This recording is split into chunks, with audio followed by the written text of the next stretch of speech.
So I want to give an anecdotal but hopefully interesting history of Texas, and particularly focusing on issues relating to capacity adequacy. But the big driver of capacity adequacy issues, well, one big driver is, of course, renewables. So I want to talk a little bit about renewables first.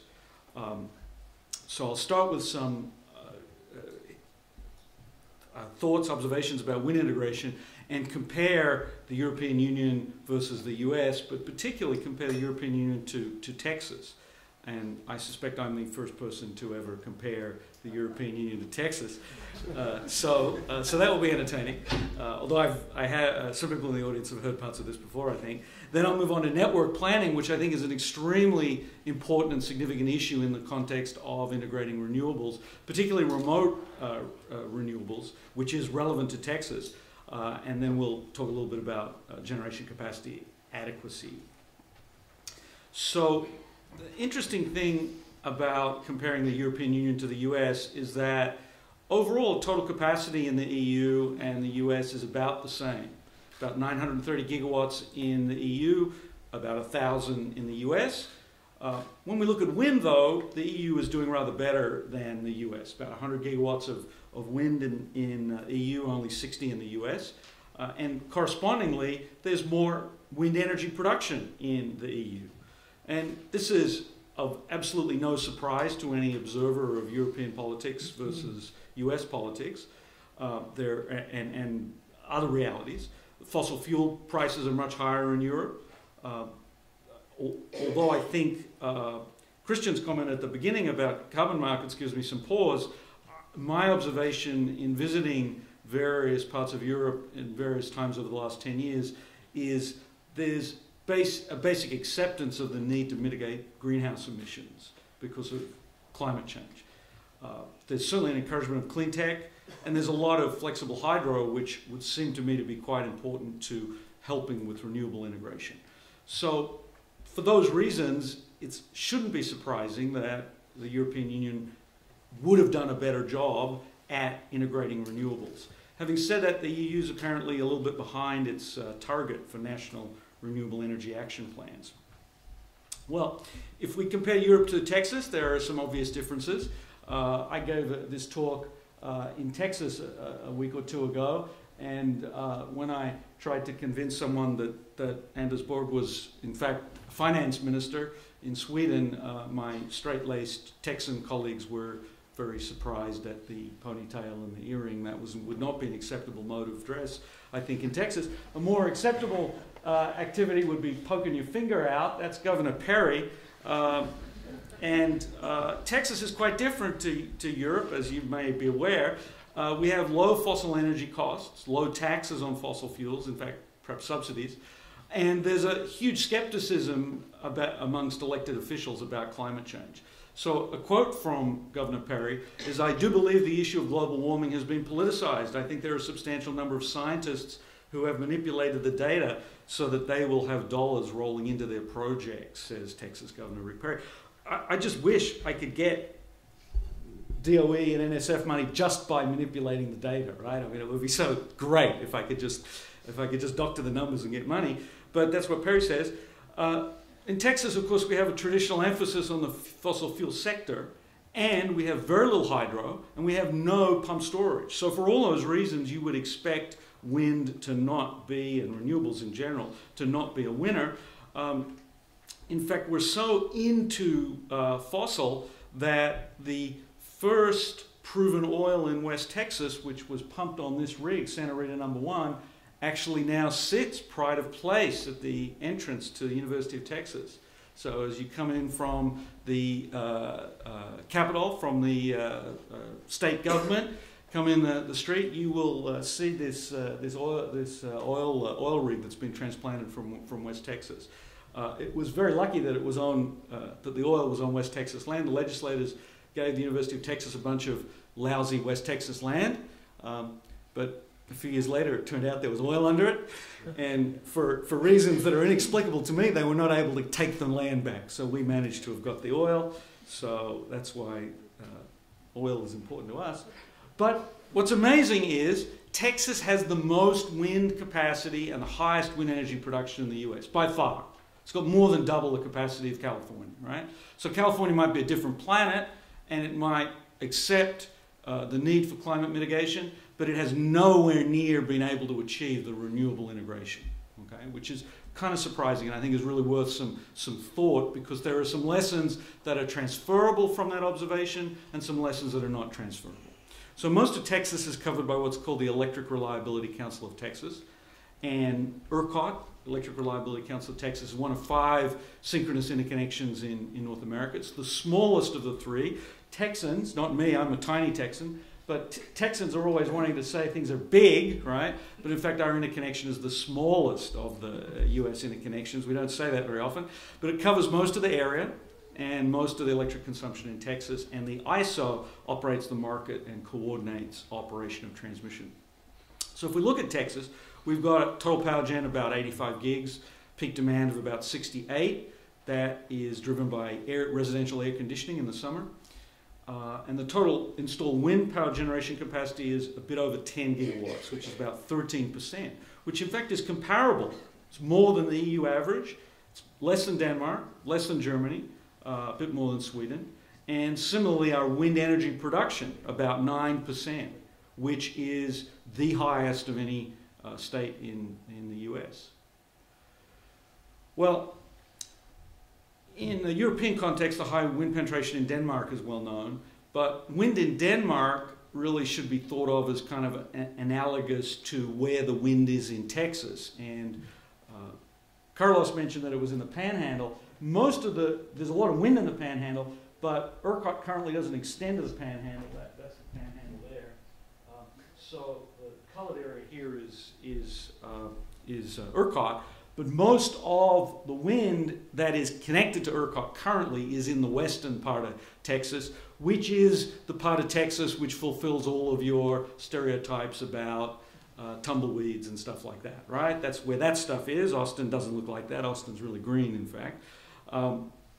But it's where we see most of the wind. It's the windiest part of Texas, and it is a dominant part of the total capacity there. So the total installed power generation capacity in the west zone of Texas is about 12 gigs, which compares roughly to 14 gigs in Denmark. Of that, 9 gigawatts is wind. So 75% of the generation capacity in West Texas is wind, okay? Which in fact is a way higher capacity penetration than Denmark. And furthermore, the west zone annual energy production is 85% of the total energy in the West, so which is considerably more than the energy penetration in Denmark. So what is pretty amazing is that West Texas is this phenomenal concentration of wind power, and in fact monthly wind energy production in the West Zone is above 100% of their energy consumption in some months. So all the wind's out in the West. There's only a little bit of transmission from the west to the east, although that's changing, and there's not much wind elsewhere in Texas, although there is some growth in the south zone along the coast. Just like coast everywhere else in the world, though, everybody who owns property on the coast isn't real interested in having their view sheds mucked up by wind turbines. So there's the same opposition to winds as you might expect elsewhere.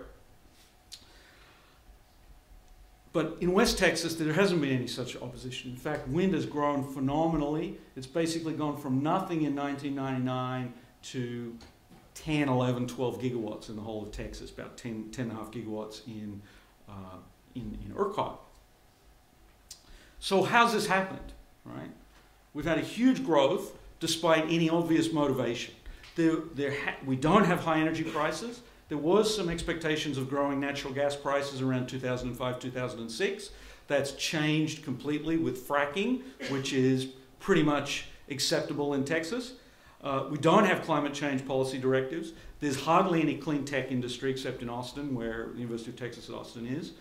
Yet, the Texas state legislature has mandated renewable energy requirements. In fact, so much has been built, however, that the state mandates are no longer binding. In fact, we now have enough wind to exceed the 2025 target. I call this a triumph of low expectations in Texas. So how do we get there? Well, there's federal subsidies. Carlos mentioned subsidies. We have federal subsidies that on pre-tax dollars are about $30 a megawatt hour, which is comparable to the average wholesale price in Texas, which is maybe $45.50.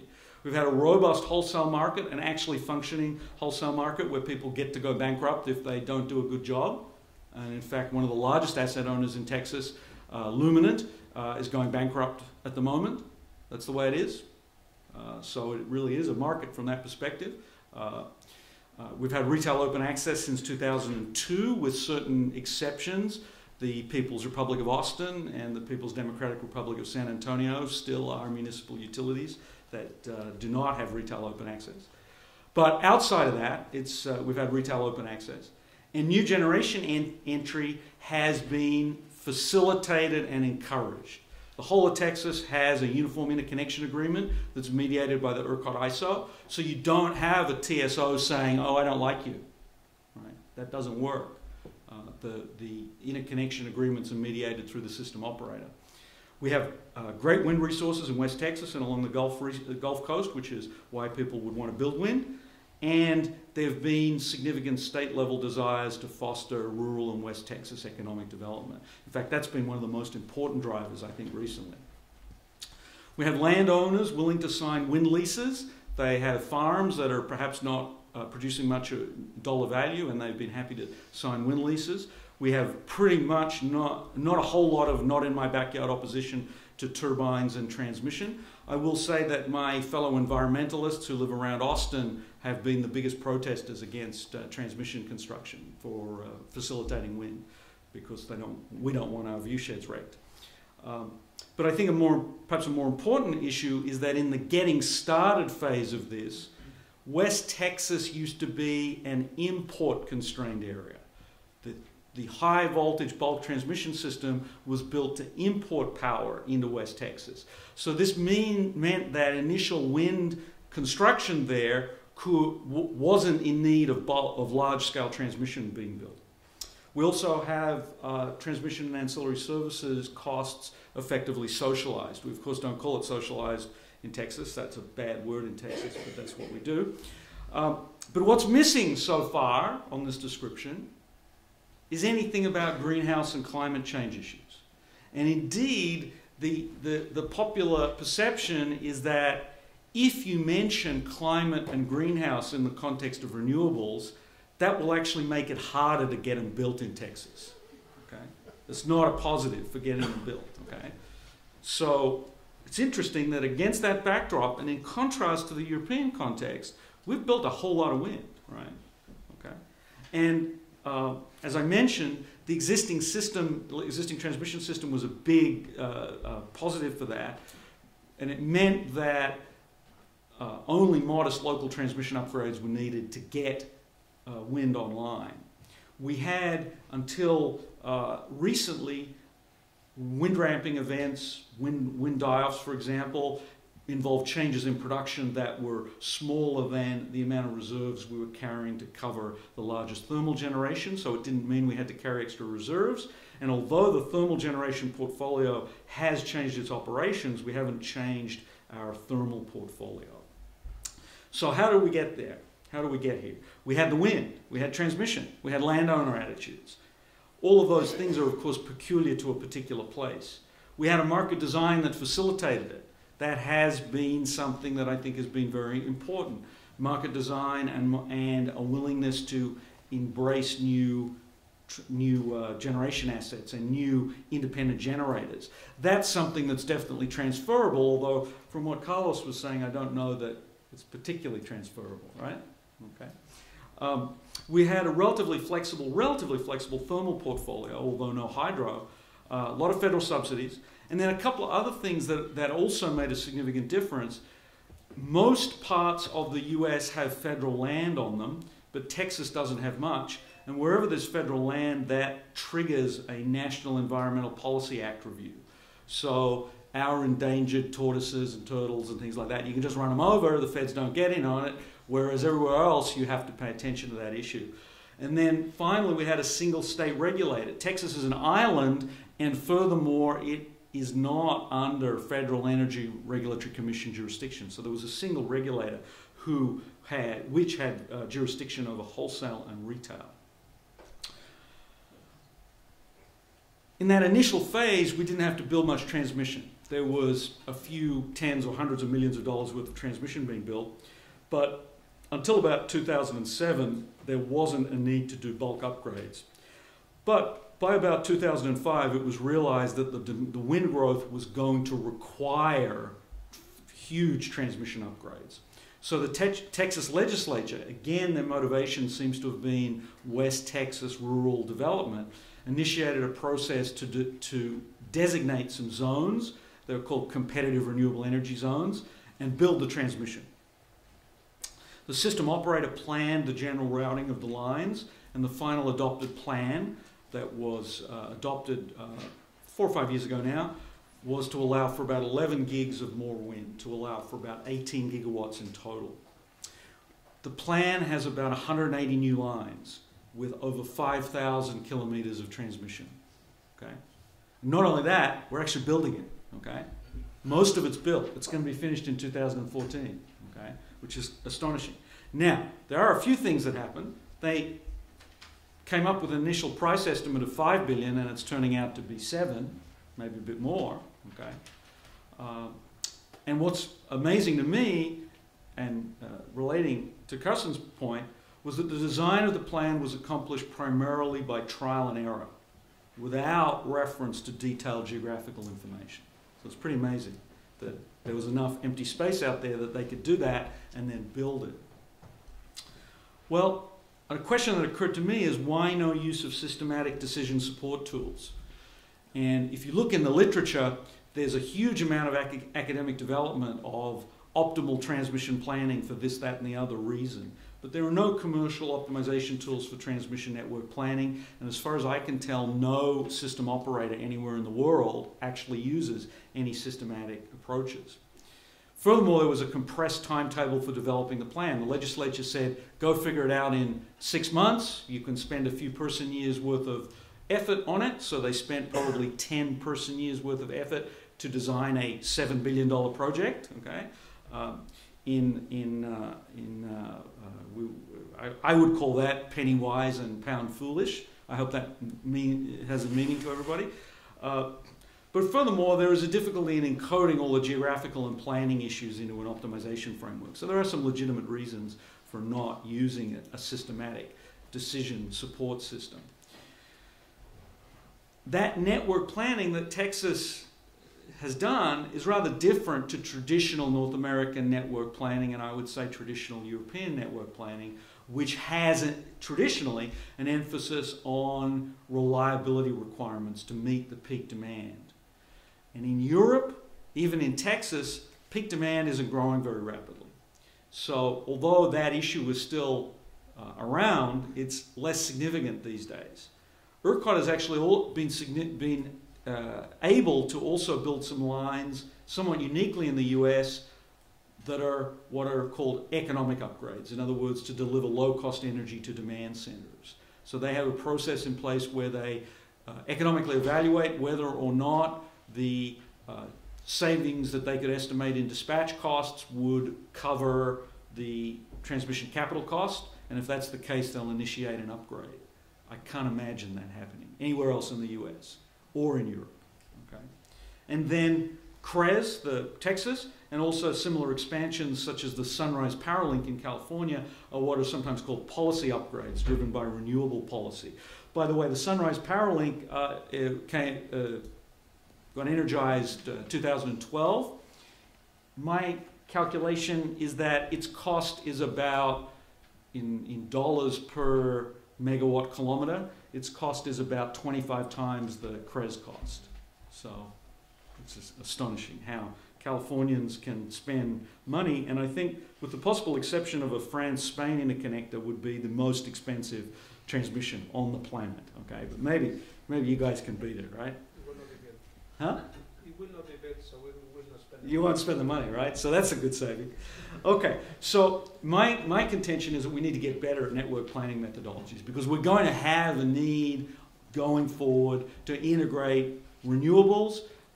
To the extent that they're rooftop renewables, we need to think about distribution system planning that pays attention to bidirectional power flow. To the extent that they're wind farms and offshore wind farms, for example, we're going to need to think about transmission planning. And I think this is going to mean an evolution away from a traditional resource adequacy transmission planning type story that focuses on reliability requirements and moves to thinking about demand and wind distributions at other times. We're going to have to pay attention to policy and economic drivers, and we're going to have to better represent the information from geographical information systems. And just to give an advertisement, research in my group is aimed at developing practical but systematic network tools that fit that context. Having said that, we're about 10 years behind Carlos's colleagues at IIT, so we're playing catch up on some of that stuff. Wind has a big effect on wholesale markets. The US federal production tax credit subsidies that I mentioned, about a $30 per megawatt hour pre-tax value, make the effective marginal production cost of wind negative. ERCOT has always required almost all transmission connected wind to offer into the market. So it's not must take, it's not obligation, it's not receiving a feed-in tariff. You want to sell your energy, you have to make an offer. And the result of that is that electricity prices sometimes go negative, representing the negative effective marginal costs when transmission constraints are binding, and they're occasionally negative throughout ERCOT when thermal generation is at minimum. That's probably going to change a little bit, at least some of that character, when the CREZ build-out is finished, because that will likely mean that we won't have binding West Texas constraints, but we will have times when prices are negative throughout Texas. That may not sound real good if you're a wind developer, although I was very pleased to hear Carlos being positive about that idea. What it has enabled, though, it's enabled market-based curtailment, which I think has been an important facilitator of integrating wind. Because when the wind's available, when it can be integrated, it's taken. When it is not viable, the clearing price goes negative and the wind turbines are dispatched down. And indeed, they receive dispatch signals from the system operator.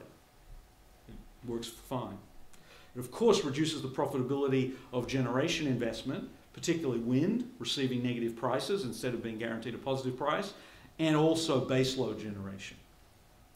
So our wind distribution tends to blow in the middle of the night and in spring and fall, and doesn't blow in summer. I explain this to my students by saying on that hot August day in Texas when you think you're going to go outside for a nice cool breeze, in fact what hits you is no wind, just a muggy afternoon. And guess what that means?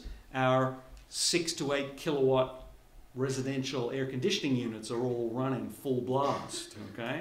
So our peak demand is heavily driven by air conditioning. Our peak demand is about 68 gigawatts. Minimum demand is about 22, 24. So that's a really huge variation from off-peak to on-peak, even though Texas has a lot of industrial load that's also pretty flat. So what is going to need to happen in our portfolio is a move away from baseload generation that's become basically non-viable in Texas, at least new baseload, and towards more flexible peakers. The complication at the moment is that we have low gas prices. Usually you think of this as good, right? But if you're someone who wants to make money from investment in generation, you think of that as bad. And other issues, along with wind, that are contributing to a lack of significant new investment. In fact, it's so serious that we're even talking about putting a capacity market in place in Texas. And up until about a year ago or two, that was basically anathema in Texas. It was you wouldn't have got run out of town. They would have just shot you on the spot. So the bottom line is that the ERCOT system and our market is going to need to adapt to various challenges due to the nature of large-scale wind integration. And so we'll need a long-term adaptation of the thermal system to a changing net load. We need less base load. We need more agile peaking. We'll have lower capacity factors, more provision of ancillary services. This is, of course, driving desires for a capacity market, because if you are a honkin' baseload generator that now can only run a few months of a year in summer, you might like to receive some additional side payment, aka a capacity market. We certainly need more agility to cope with wind die-offs, and we're getting more agile generation. A lot of the first generation of combined cycles that were built in Texas in the late 1990s were built as baseload generation, and they have had retrofitted into them some ability to be more flexible, but we need even more agility. We're getting to the point where a relatively small system where if we have a lot more wind, we're going to find that we have an insufficient inertia to sustain frequency above minima. So the latest from ERCOT is it is trying to develop potentially a market for inertia contributed by thermal generators. And we're seeing greater variation between off and on peak prices. So Texas has experienced a really huge growth in wind generation, and what I hope I've conveyed is it was almost despite a lack of environmental motivations for renewable integration. That's kind of surprising. And there were a number of things that came together to enable Texas and to encourage wind. And those very favorable initial circumstances, some of them are peculiar to Texas, some of them could be exported, but they've given way to relatively higher integration costs for transmission and ancillary services. We've embarked on spending that money, but it's going to, relatively speaking, mean that our wind is rather more expensive. And indeed, there are several challenges associated with further expansion of wind in Texas. So the jury's out on whether we'll get a capacity market. Jury's out on whether we'll get another 8 gigawatts of wind, but there'll be some need for new generation capacity in the next few years because of demand growth and retirements of old generators. So with that, I'd like to thank you for your attention.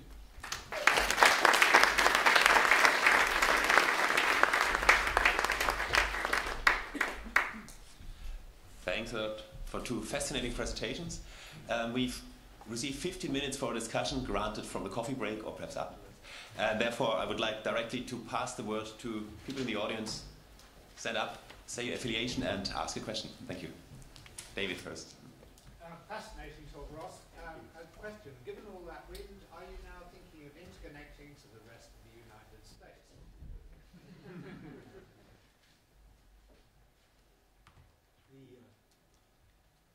Politics is very important, as customers are.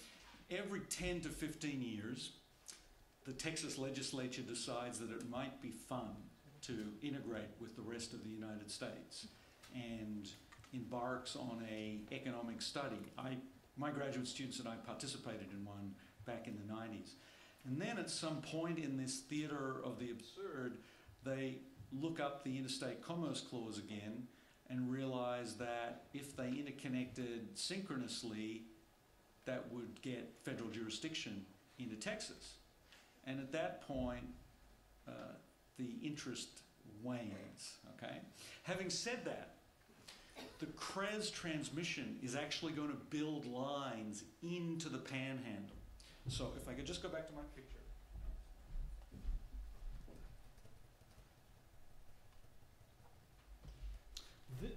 These parts of Texas and these parts of Texas are actually in the East Interconnection. They're not part of ERCOT.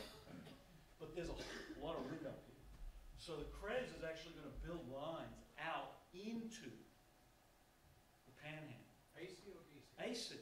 But they're not going to be interconnected with any of the existing system in the panhandle. They're just going to connect wind. And what is truly amazing about this is that Amarillo's out here, and it was an Amarillo state legislature that really pushed this. And in most parts of the US, if someone was wanting to set up wind to make and have transmission for the benefit of someone else, it would be a hard time to push it. But as part of rural development, they believe that this will be a big boon to them. Ironically, none of this wind is going to be able to provide for any power to anybody in Amarillo. Okay? But by the way, the transmission, because it's socialized, is going to be paid for by all of these people. So it was a very cunning political move. So even though we're not going to connect to the rest of Texas, we're going to bring the rest of Texas to us. So that's perhaps even less expected.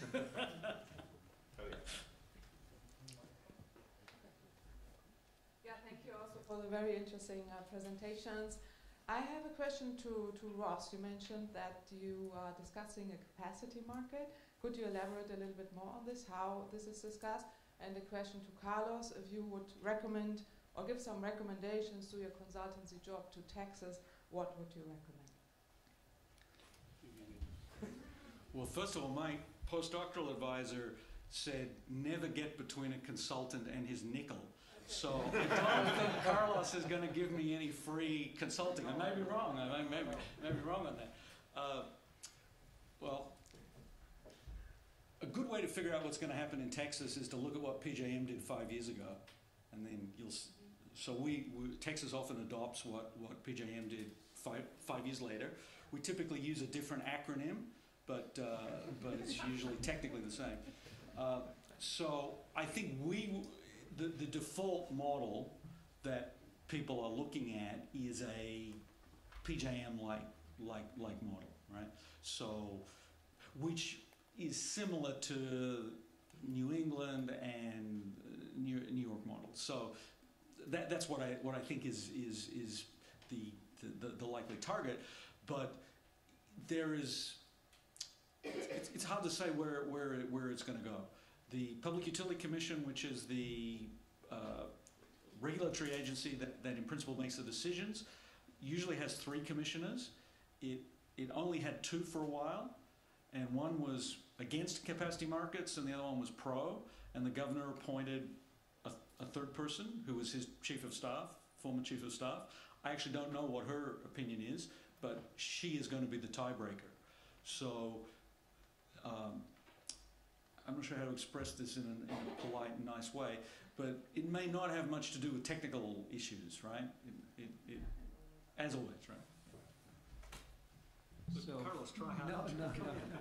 Well, on the capacity market on Texas, in the origin, I think they escaped a little bit from the common trend in PJM and for capacity market in New England by saying that they were going to believe in scarcity pricing. So the first push was, no, what we have to do is we have to let the market price go very high.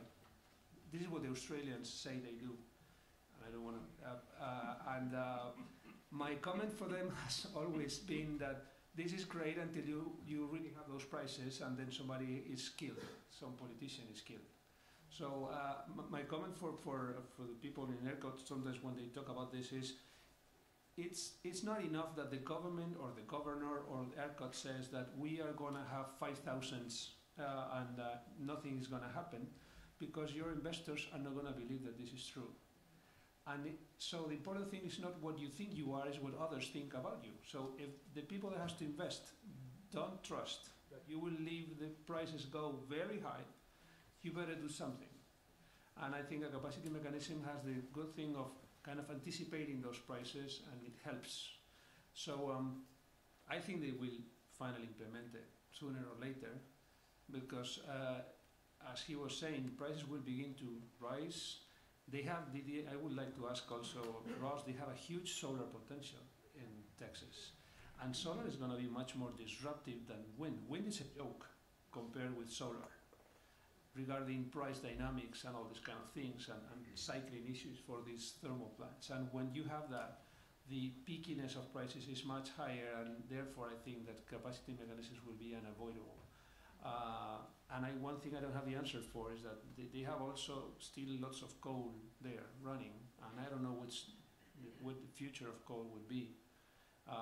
But they will have to do something also, as you are discussing here. If they want to decommission all that coal fast, or they want to keep it in place. If you want to keep coal in place, you know what the coal producers are going to ask you for. And this is usually hidden under the word capacity market. So I think this is what they will do. guess. And solar could have a high potential also in the peak demand zone. Oh, yes, I mean, I think of course the variability is problematic, but it has a much better, in Texas and Spain for that matter, much better coincidence with peak demand.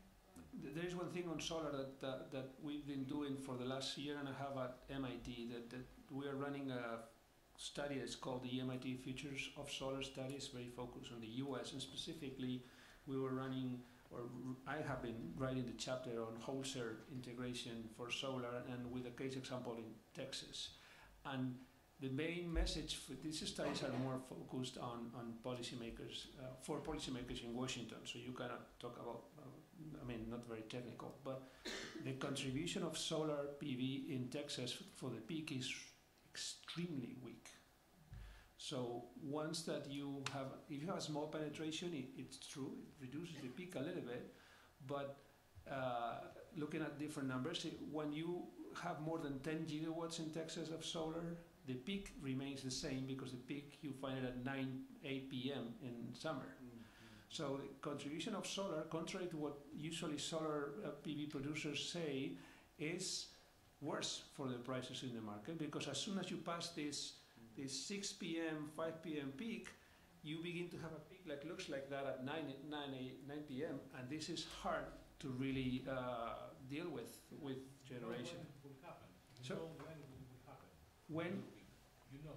Yes, I mean, we know, I mean, for us it has been very easy to make numbers. So I know, I can tell you, according to the load in Texas, which is the break-even point, and it's no more than 6-7 gigawatts in Texas. He just said that the peak is 68, so it's not much. After that point, everything that comes afterwards is just reducing the peak and creating a counter effect, that this typical argument that solar is great because it's correlated with peak demand. Yes, for a couple of solar PV panels, yes, but when you implement half of what you have here in Germany, this is not the case. And the cycling effects are much harder than wind, because it happens every day. So I could show you, I have them in the computer if you want them to see them later. But you have one huge peak at 7 a.m. Huge means huge, like this, and a huge peak at 9 p.m. And lots of coal plants there looking at that scenario, thinking that they will have no choice, obviously, to deal with this. Just one slight comment on that. There's a consortium in Austin called Pecan Street, and they are putting solar experimentally on houses, and they've been looking at west-facing solar to see if they might get a better coincidence with the peak. And it still won't solve your 9 p.m. problem, but it might help to get a little bit more solar integrated helpfully, rather than running into the wall at 6 gigawatts, right? But I guess it's also important to comment on the $30 power price, which probably is $20 gas and $10 fixed cost. So even if you don't cover the peak, as long as you replace gas, you still provide a lot of value with your solar PV. So I think in a way we quite often, in terms of focusing our discussion on capacity adequacy, only look at the end, do we succeed in covering the peak demand? But the capacity that we need to cover the peak is only a fraction of the total generation cost, and the majority of generation cost is energy cost. And I think the priority should be, in terms of assessment usually, how much of the energy cost do we succeed to reduce or to eliminate with the combination of different other technologies. And then also we have to look at this part, just try to put it in the broader context. One more comment, which you can respond in a second. I want to make one more comment to very you. quickly. But I cannot resist to say this. Part of what we've been studying precisely is this, which is you have all this merit order effect that you have when you have renewables that decrease prices or energy costs.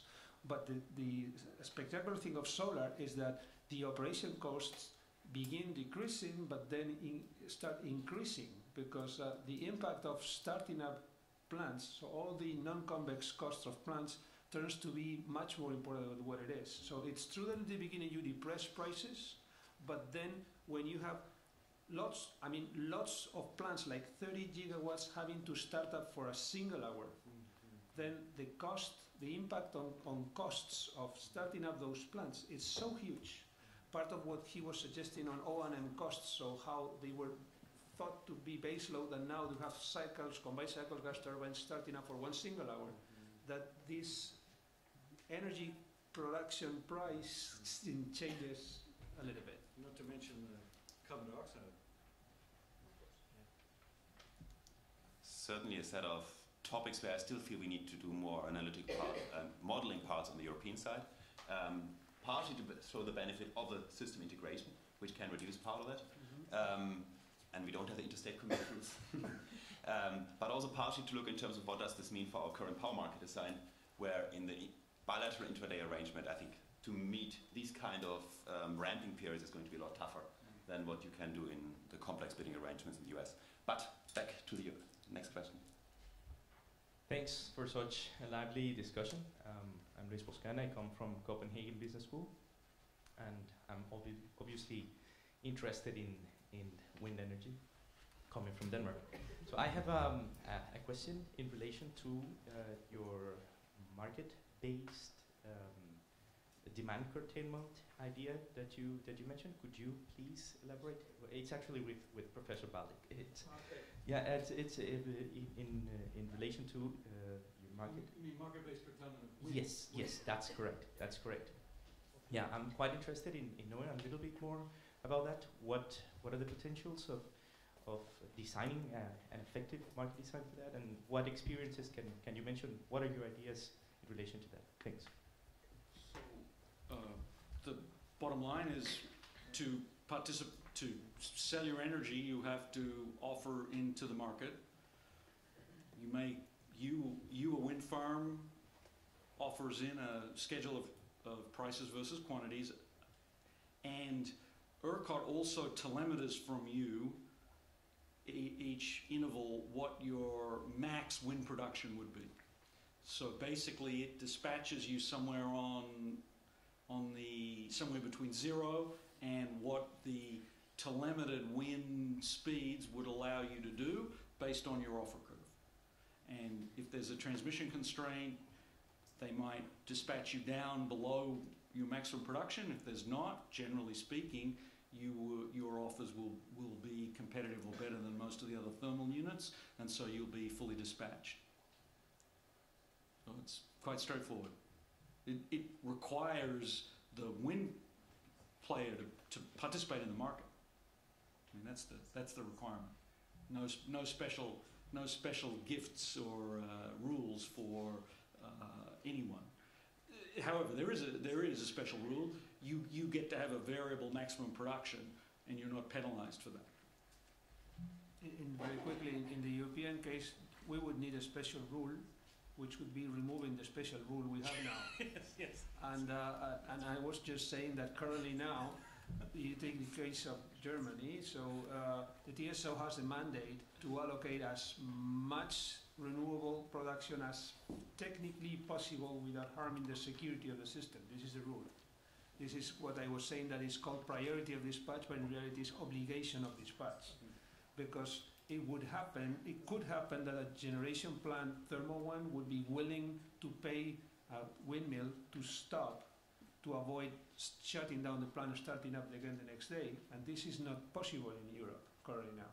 And what my message was that it was a rule that originally was implemented to support renewables, to kind of remove some fear from investors to enter into the markets. I think it was a good idea, but currently now it's right the opposite, because politically it's not a very good idea for, it's a weapon for people that is against renewables, saying that renewables are imposing inefficiencies in the short-term dispatch, which would be as easy as just saying let them do whatever they want in the market, and if somebody is willing to pay a price to tell them to shut down their plant to avoid any other cost, let them do it. It's not a big deal. We're not gonna. I mean, we will fail the 2020 objectives in the same way if we do it or if we don't. But at least we will have an economic dispatch, and we think will be much better. Thanks a lot. I'd love to comment, but as a chair, I'm supposed to moderate. And therefore, I invite all of you to join us for a coffee break, I think for 15 minutes before we go into the next set of sessions. Thank you.